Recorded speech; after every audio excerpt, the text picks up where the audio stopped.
My name is Jody Medland and I'm a writer and director.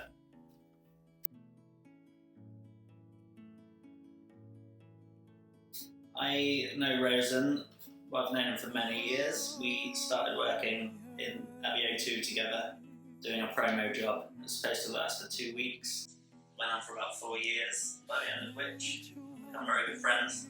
And of course, by that time, I've got to know a lot about his music and his talent as a singer-songwriter.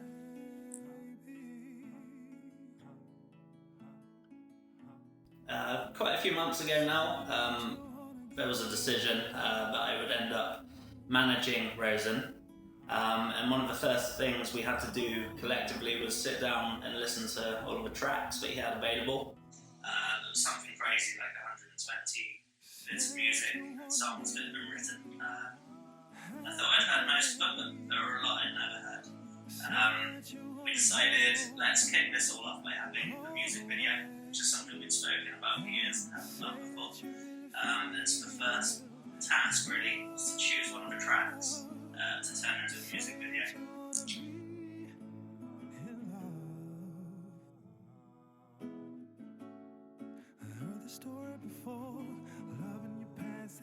When I was listening to all the tracks available, and there were, like I said, about 120, the guy's a machine when it comes to writing.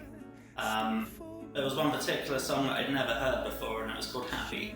And when I listened to it, I don't know what it was. I mean, he writes cross-genre, but I generally really enjoy his romantic stuff, the softer stuff, the acoustic stuff.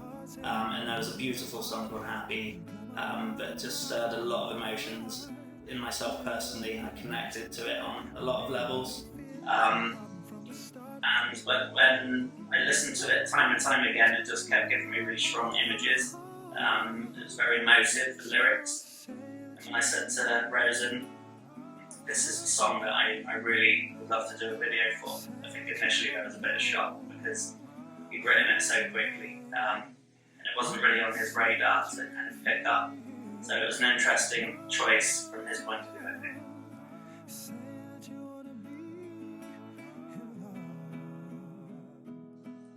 When I think about where the idea of the Happy video came from, it's actually quite a difficult one to answer.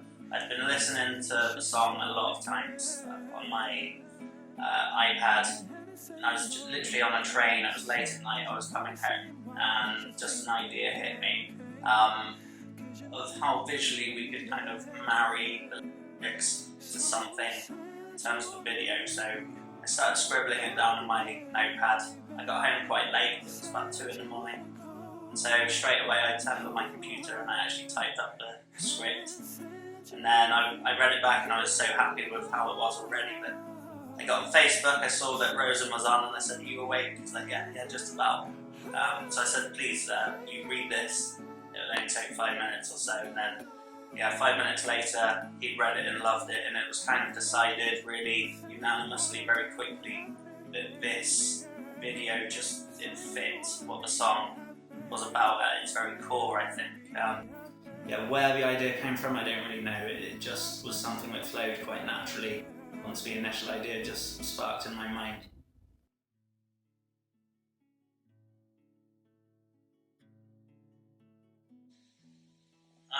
When I was quite a lot younger now, I tried to make a music video, and there were some quite strong visuals in it, but the storyline was quite confused. I think I just was trying to do too much.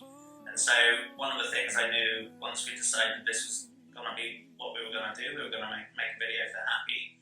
I just wanted to keep it simple, even though the story itself has like a little twist in it, and some people could say, well, it's quite a complicated story. The actual visual side of it was kept it as simple as possible. I've made quite a few films and written a lot of screenplays over the last few years, and so in terms of storytelling, I kind of think I'm getting somewhere now where I know how the audience wants to perceive things, so that it's easier to take in.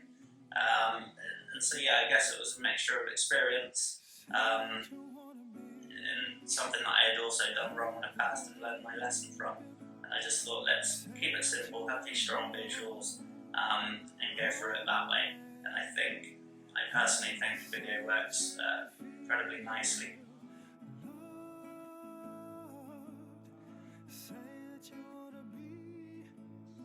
I'm someone who very much, when I work with someone that I enjoy, I try very hard to keep a good relationship with them. Whenever there's paid work that will come in, I send it their way. And in return, what I occasionally ask is, hey, there's this great project, would you mind helping me on it? There's no budget in place, but creatively I think it'll be a nice thing to do. So I reached out to a few people, like Simon Burbage, who was an actor, he still is an actor, but he's also recently spent a lot of time as a cameraman and director, so he's kind of, all of that stuff he's got a growing CV, and I said, how about working on this music video with us? So he was interested in doing that. I have good relationships with some lighting people and some actors that I've known for a long time.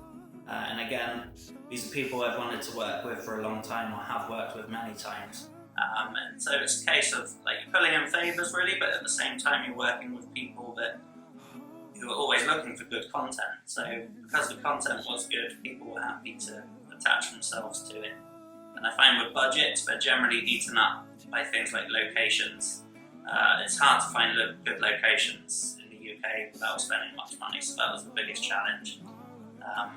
This is why we did things like create a graveyard by cutting up an old computer desk and filming in a place. It didn't have a cemetery at all. It was actually just like a small church with nothing else around it. So there was a lot of kind of experience coming in to create these illusions that we were in bigger locations than we were.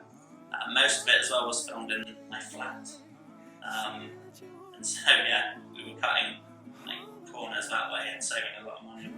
Would have eaten the budget away, so we were able to make it for a very ridiculously small amount of money in the end.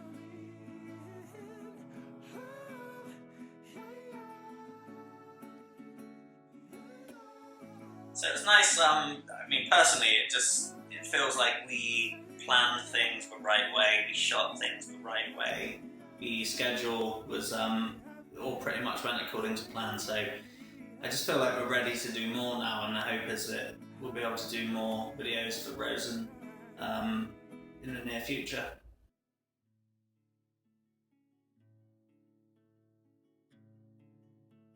So in 2011, Penworks Media was set up solely as a publishing company, and it was about 6 months ago that we became a hybrid company. So we're still a publisher, but we're also a talent agency. And so we have songwriters and performers like Rosen himself, and we also have actors and writers, directors. The intention is just to have a pool of talent that can not only go off and find work on specific projects themselves, but where possible we can cross over and collaborate and work together. So the Happy music video was a very early incarnation really of Penworks Media talent coming together and for the sake of a project. And I'm very pleased with how it went, and long may that continue.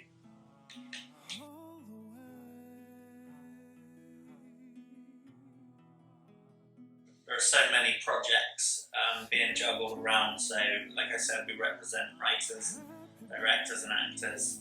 So just on a daily basis, talks are ongoing about other things that might come on the horizon. There's a few TV pilots that are being pitched that we're hoping will get made this year. There's also actors being considered for some quite reputable roles. And we just had a fairly incredible exhibition at the Oxo Tower with our photographer Lisa Iannacone, and we're talking about ways of turning that into an international tour. And so yeah, the future looks pretty exciting. It's great to be a part of all these wonderful people's work. Thank you for having me on the, I think the first video on the new website, so that's pretty cool.